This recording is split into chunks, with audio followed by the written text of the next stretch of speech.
My beautiful childhood friend suddenly moved into my room. You might wonder why. My name is Elijah. I'm just an average single office worker, but right now, I'm doing my best raising a child.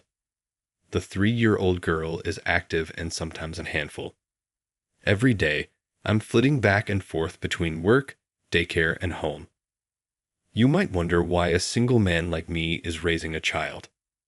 There's a big reason for that. The 3-year-old I'm raising is my niece, Hannah. Her mother was my sister. However, my sister and her husband died in a traffic accident 6 months ago. My parents are elderly and often in and out of the hospital due to poor health. I thought of turning to my brother-in-law's family, but they weren't on good terms, so I couldn't rely on them.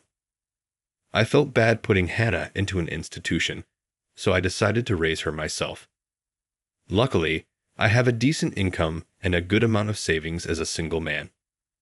On top of that, my workplace is flexible with hours, and my boss, who is also raising a child, fully supports me. I was told I could take time off if something happened, and even if I couldn't work for a while, I had enough money to live on. But raising a child is not so easy. Hannah, now 3, is starting to learn words and talk about various things. But because she's still developing her language skills, there are times when she can't express her feelings well, and I am not used to raising kids. I cut back my work hours and left Hannah at my parents' home or daycare during that time. But honestly, it was not sustainable. While Hannah is usually quiet at my parents' house or daycare, as soon as we get home, she starts creating chaos, shouting, "I want juice. I want to play." If I scold her while she's throwing a tantrum, it only makes things worse. In the beginning, I was determined to raise Hannah, but after taking her in for a few months, I'll be honest, I was feeling down.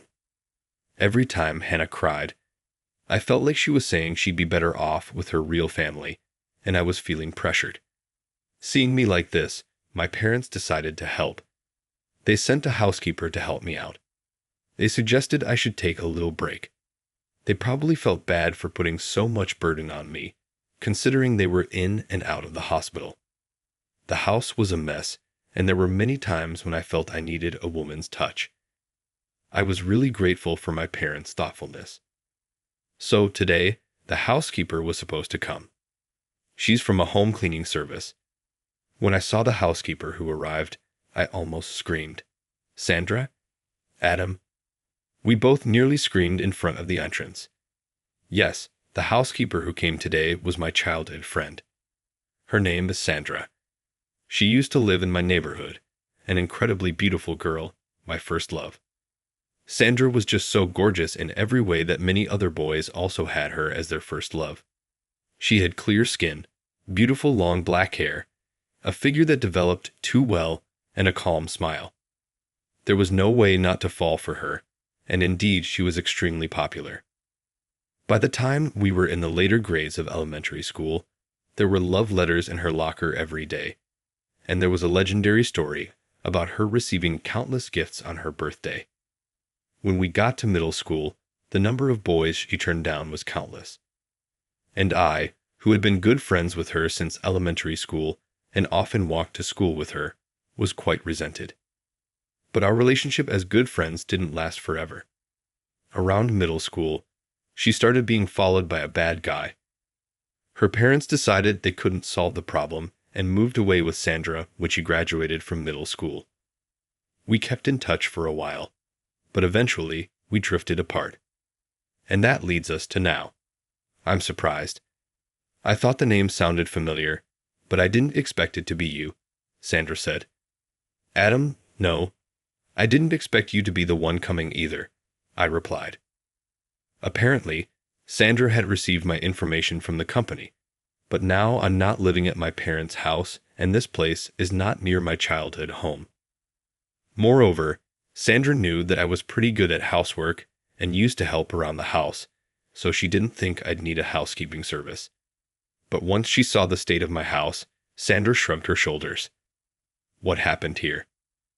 The truth is my sister passed away in a car accident, and I've taken in my niece. Sandra used to come over to my house a lot when we were in elementary school, so she knew my sister and offered me condolences. So sorry for your loss. Hearing those words makes me a bit sentimental. I was trying to raise her well, though I know I can't replace my sister, but I've got my hands full taking care of her, and as you can see. Don't be so hard on yourself. This is your first time raising a kid. If you have time to feel down, spend it with your niece. After saying this, Sandra started to get busy. She opened the windows to let in fresh air, quickly put the laundry I'd taken off into the washing machine, and started tackling the pile of dishes. She was like a wizard. When I picked up Hannah from daycare and came back home, the house was unrecognizably clean, which even surprised Hannah. Our house is so shiny. Sandra's work should be finished by the evening. I figured she would have left while I was at daycare picking up Hannah. I felt I should have thanked her for her amazing work, and just as I thought that. Oh, welcome back. From the kitchen, Sandra poked her head out. She was wearing an apron and her appearance was that of a typical wife. Wait, Sandra, weren't you done for the day? Yeah, I was, but I just couldn't leave it like this. Oh, here's your key. I had left my key with Sandra and asked her to leave it in my mailbox when she was finished.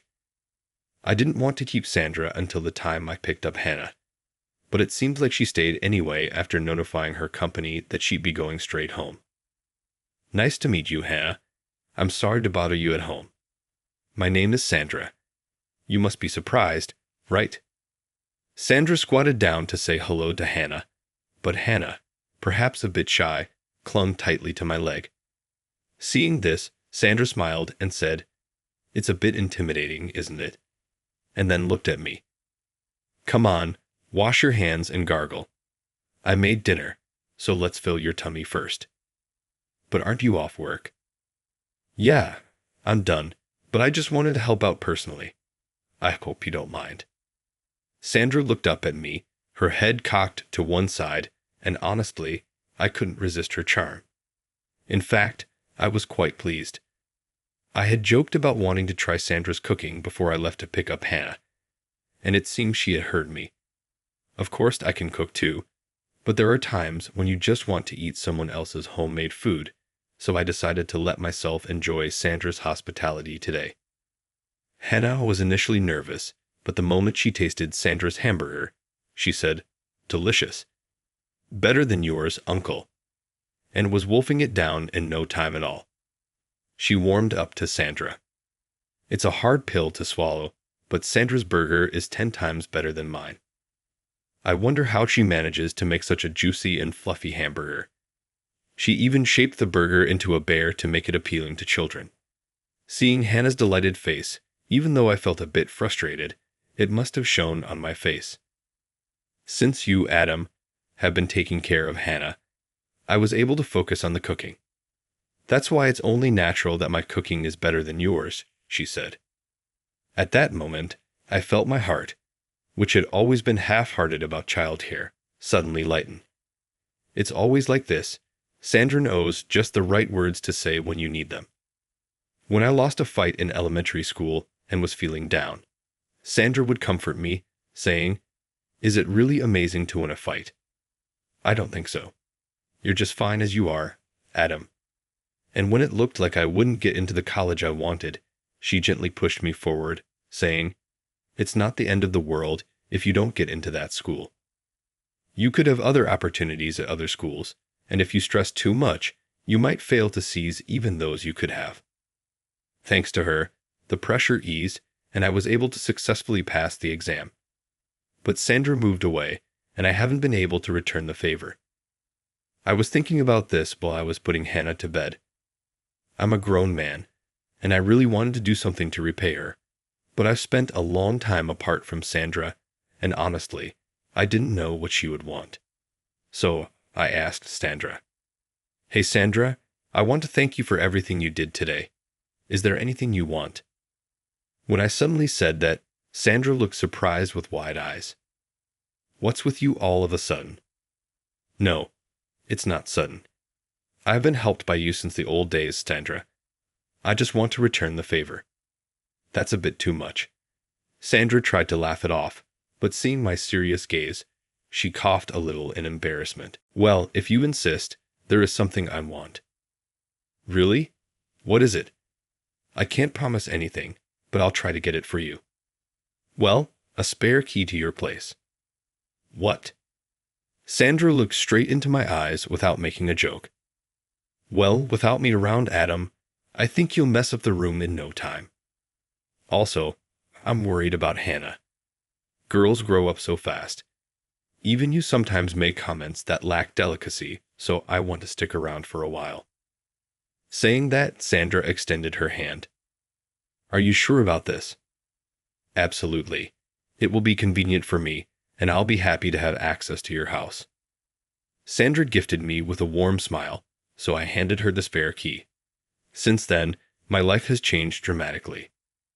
In the beginning, Sandra would come over in between her housekeeping service jobs, but that was just at first. Lately, she started staying over at my place, claiming that it's too much trouble to go home. Living under the same roof with the woman I once adored is a wonderful thing, but the reality is, with a 3-year-old girl in the house, there's no time to dwell in such moods. Thanks to Sandra taking over the housework, I can spend time with Hannah. Hannah returns home having learned a lot at her daycare. If I take my eye off her for even a moment, I'd surely be left behind her growth. So I was happy that I could properly look after Hannah, and Hannah too has seen changes. She must have associated Sandra with her mom. Hannah started to become more dependent on Sandra, and she stopped throwing tantrums. Even if Sandra isn't her mother, the presence of a woman who is there to protect her must have comforted Hannah. Before we knew it, neither Hannah nor I could imagine a life without Sandra. We started going out together, playing together, just like any normal family. It was about time to be a real man. I started thinking about marrying Sandra and wishing that we could stay together forever. But what about Sandra? Well, she's done so much for us. I wanted to believe she feels the same way, but this is not something I can rush into. With that thought, I hesitated. Can anyone blame me? I didn't want to ruin this relationship. But all things have an end, and that day came suddenly. Actually, I was married before.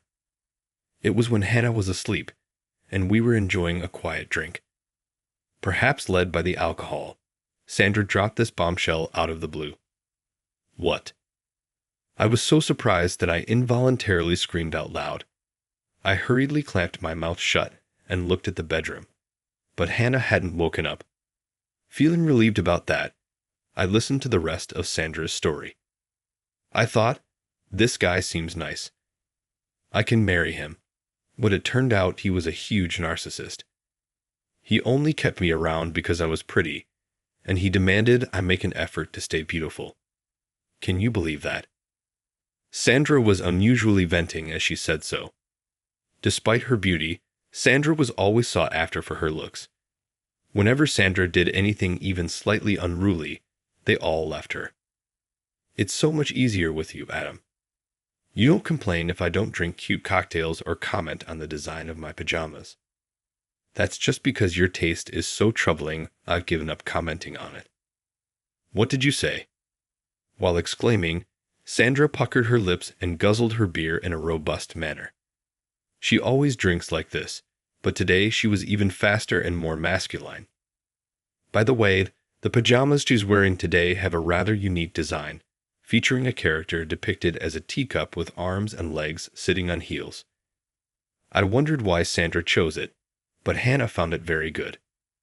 I didn't understand it, and I'm not one to comment on Sandra's clothes. But if a woman differed from their ideal, some men would point it out or even enforce their ideals. That must be quite stifling. So, thank you, Adam. For always accepting me. I should have married you. I wonder why I never let you go. With that, Sandra slumped over the table. I thought it was her way of hiding her embarrassment, but I was wrong. Sandra had fallen asleep right then and there. Sheesh, you've had too much to drink tonight. I carried Sandra to bed. In her own way, Sandra must have struggled. All that struggle just spilled out a little. It's just because of the alcohol. This isn't Sandra's true feelings. Besides, she just mentioned she's been divorced. She's probably trying to tell me she's not thinking about getting married again. But if she does want to get married, she'd want it to be with me. I just don't know anymore. I seriously pondered what Sandra had said, but I still couldn't find the answer. So the following evening, without a nightcap, I asked Sandra. I figured I had to ask, Sandra, do you want to marry me? Caught off guard by my question, Sandra's gaze wandered a little. She stammered out, I'm sorry. I said something weird yesterday, didn't I? I get it. You have Hannah, and you're not thinking about marriage, right? Huh. We've been friends since we were kids, so we couldn't possibly see each other that way. And yet, I said something like that yesterday. Wait a minute. I want to marry you, Sandra. I grabbed Sandra's arm as she panicked, staring at her intently. Then Sandra looked at me with wide eyes. Marry me? You do. That's why I'm having this conversation. Geez, you always understand others so well. But when it comes to yourself, you're so slow. Really? No way. Sandra hugged me, careful not to wake up Hannah with her excitement. I was surprised but stroked her head. Sandra cared about me too, but she held herself back, seeing me struggle with raising Hannah, figuring I didn't need more on my plate. In other words, the two of us together couldn't take that important step. It's pathetic for adults like us, but maybe this is the result of being too considerate because we care about each other so much. But Sandra, are you really ready to get married? Usually, people are more careful about this kind of thing. I'm ready in my heart. Saying this with a smile, Sandra stepped back from me. She then took something out of her bag and held it out in front of me. When she unfolded it, it was a marriage certificate. When did you get this? You remember how I told you yesterday that I was divorced? That made me want to show my commitment, so I picked this up today. Sandra said this with a shy smile. Despite all the talk, I was determined to properly convey my feelings to Sandra, who had prepared so well. I love you, Sandra. I love you too, Adam. With that, we both broke into laughter. Not long after, Sandra and I got married. It's what you'd call a zero-dating courtship marriage. We were practically dating, but had never been on an official date or anything like that. Since we had married in that state, we were very conscious of each other's situation and very nervous about each other. Well, we were happy to be in that mix of beginning a relationship and a honeymoon period. You get what I mean, right? Despite all this, we didn't have a wedding ceremony. There's Hannah to think about after all. Besides, we thought our apartment was too small, so we bought a house, which meant we couldn't afford a wedding. Once we got the house and bought a car, Hannah, before we knew it, was 6 years old and had grown into a grade schooler. With our marriage, we officially adopted Hannah, and we became a legal family. Now, hearing her call us Dad and Mom brings us so much joy. And our family isn't just Hannah. There's a new addition on the way in Sandra's belly, our child who will be Hannah's little brother or sister. Even though Sandra's not showing much yet, Hannah has already started helping out around the house, perhaps in the spirit of being a big sister. Sandra always said that girls grow up fast, and she wasn't kidding. But there's always laughter around us. We're happier now than I could have ever imagined when it was just Hannah and me. And I am fiercely determined to protect this life at all costs. For Hannah, for Sandra, for the child who's on the way, I've resolved to do my